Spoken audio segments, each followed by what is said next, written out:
FIFA world cup 2022 جس کا میزبان اس بار قطر ہے، اس کا افتتاح کرنے والے یہ اسپیشل پرسن غانم مفتاح ہیں کون؟ میں اس کے بارے میں تھوڑی آپ کو ڈیٹیل بتا دیتا ہوں۔ پہلے کس خوبصورتی کے ساتھ انہوں نے قرآن کے ساتھ جواب دیا، آپ ذرا ویڈیو میں ملاحظہ کیجیے۔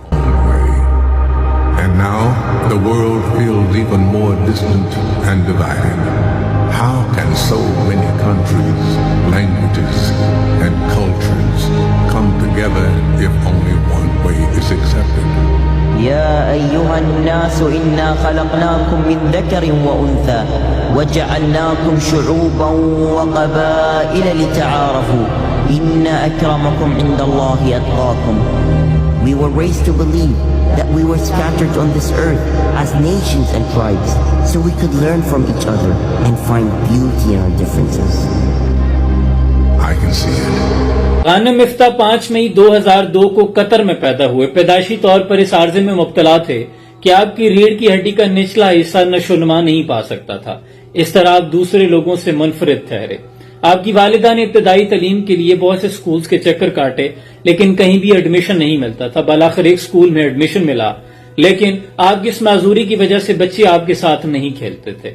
لیکن پھر جب اللہ کا کرم ہوتا ہے، آج غانم مفتاح کا شمار صف اول کے موٹیویشنل سپیکرز میں کیا جاتا ہے۔ ایک غریسہ آئس کریم نامی برانڈ کے مالک ہیں جس کی تقریباً قطر میں 6 برانچز ہیں اور 60 کے قریب ملازم کام کرتے ہیں۔ انہوں نے اپنے خاندان اور رشتہ داروں کے ساتھ مل کر ایک غانم فاؤنڈیشن کی بنیاد رکھی جو کہ ایک فلاحی تنظیم ہے پوری دنیا میں جو اس طرح کے معذور بچے ہیں انہیں وہ ویل چیئرز پرووائڈ کرتے ہیں۔ غانم مفتاح 2017 میں بغیر ویل چیئر کے اپنے ہاتھوں کے بلبوتے پر عمرہ کرنے کی سعادت حاصل کر چکے ہیں۔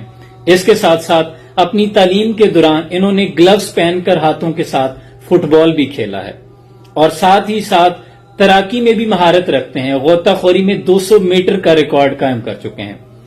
جہاں پوری دنیا سے یورپی یونین کی جانب سے، یورپ کے لوگوں کی جانب سے قطر کو اس بات پہ تنقید کا نشانہ بنایا جا رہا ہے جو اس نے LGBT ہومو سیکشوالٹی جیسے فضول کاموں پر پابندی عائد کی ہے، تو وہ تو یقیناً ان کو بہت چبھ رہی تھی اور اس پہ لوگوں نے بہت تنقید کا نشانہ بھی بنایا۔ وہیں قطر نے ایک قاری غانم مفتاح کے ہاتھوں سے اتنے بڑے میگا ایونٹ کا افتتاح کروا کے پوری دنیا کے معذور بچوں کی حوصلہ افزائی کی ہے جو قابل ستائش ہے۔ اس کو اپریشیٹ کرنا چاہیے، لیکن یہ راز کسی کو نہیں معلوم کہ مومن قاری نظر آتا ہے، حقیقت میں ہے قرآن۔ سلام پہنچے۔